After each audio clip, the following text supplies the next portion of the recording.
uglavnom žene kad dođu na neku poziciju moraju biti spremnije od svih ostalih.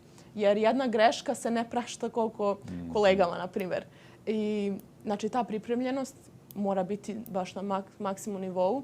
I taj odnos, najbitnije je stvarno taj odnos koji gradiš sa svojim stafom, sa igračima. Oni će to... I emocionalno jeste. Mi smo jako drugačiji muškarci i žene i na različita razmišljanja.